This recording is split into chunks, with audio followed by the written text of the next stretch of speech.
ایک مرتبہ حضور اعلیٰ حضرت کی بارگاہ میں کچھ لوگ آتے ہیں. چند لوگ آ کر کے کہتے ہیں اے بڑے حضرت. اس وقت اعلیٰ حضرت کو بڑے حضرت کہا جاتا تھا, بڑے مولانا صاحب. اے بڑے حضرت, آپ تو بہت بڑے شاعر ہیں, آپ بڑے بڑے قصیدے لکھتے ہیں. ہمارے پاس میں ایک سلطنت ہے جس کا نام ہے نان پارا ہے. وہاں ایک بادشاہ رہتا ہے اور اس کی شان میں جو قصیدے لکھتا ہے, اس کی تعریف جو بیان کرتا ہے, وہ لوگوں کو بڑی مال و دولت سے نوازتا ہے, بڑے مال و دولت عطا کرتا ہے, اور وہ لوگوں کو بڑے پیسے اور زیورات سے نوازتا ہے. جو اس کی شان بیان کرتا ہے, جو اس کی تعریف بیان کرتا ہے, جو اس کی شان میں قصیدے لکھتا ہے, وہ بڑے ہی مال و دولت سے نوازتا ہے. تو لوگوں نے کہا آپ تو بہت بڑے شاعر ہیں, آپ بھی کوئی قصیدہ لکھ دیں بادشاہ کی شان میں, کوئی تعریف بیان کر دیں, آپ کو تو بہت سارے پیسے مل جائیں گے, آپ کو بہت ساری مال و دولت مل جائے گی, آپ تو بہت بڑے شاعر ہیں. لیکن انہیں پتا کہاں تھا کہ یہ تو عاشق رسول ہے. لیکن میرے اعلیٰ حضرت نے قصیدہ تو لکھا, جب قلم کو اٹھایا تو قصیدہ لکھنا شروع کیا, تو لوگوں نے سوچا آج تو بہت اچھا قصیدہ لکھا جائے گا اور بادشاہ بہت خوش ہوگا, بہت مال و دولت سے نوازے گا. لیکن حضور اعلیٰ حضرت نے جب قلم کو اٹھایا اور لکھنا شروع کیا تو واقعی قصیدہ ایسا لکھا تھا کہ ایسا قصیدہ کسی نے لکھا نہیں ہے, لیکن کسی بادشاہ کی شان میں نہ لکھا تھا, کسی ریاست کے بادشاہ کی شان میں نہیں لکھا تھا, کسی سلطنت کے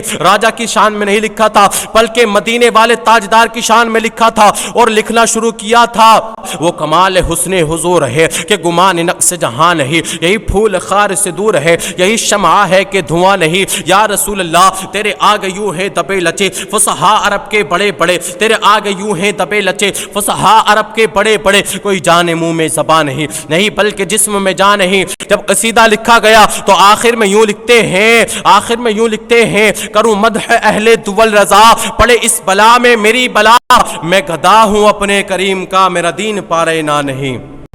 ان کے حسن کا کوئی جواب ہی نہیں ہے کہ حسن کی تو دور کی بات ہے, نقص کا بھی گمان نہیں کیا جا سکتا. لیکن پھول تو اچھا لگتا ہے لیکن کانٹا اچھا نہیں لگتا. وہ پھول ہیں, وہ ایسا پھول ہیں, بلکہ پھول کو خوشبو بھی ملی ہے تو میرے نبی کے صدقے میں ملی ہے. اور یہ شمع تو اچھی لگتی ہے لیکن اس کے ساتھ میں دھواں اچھا نہیں لگتا. وہ کمال حسن حضور ہیں کہ گمان نقص جہاں نہیں, یہی پھول خار سے دور ہے, یہی شمع ہے کہ دھواں نہیں. اور لکھتے ہیں کہ تیرے آگے یوں ہیں دبے لچے فصحا عرب کے بڑے بڑے, کوئی جان منہ میں زبان نہیں بلکہ جسم میں جان نہیں. عرب کے بڑے بڑے فصیح و بلیغ زبان میں بات کرنے والے لوگ تھے, لیکن جب آقا علیہ الصلوۃ والسلام اپنی زبان سے بات کرتے تھے تو ایسا لگتا تھا کہ لبوں سے پھول جھڑ رہے ہوں, سب کی زبانیں خاموش ہو جایا کرتی تھی. ایسا لگتا تھا کہ جیسے کہ ان کی منہ میں زبان ہی نہ رہی ہو, بلکہ ایسا لگتا تھا کہ ان کے بدن میں جان ہی نہ رہی ہو. اللہ اکبر کبیرہ. پھر آخر میں لکھتے ہیں کروں مدح اہل دول رضا,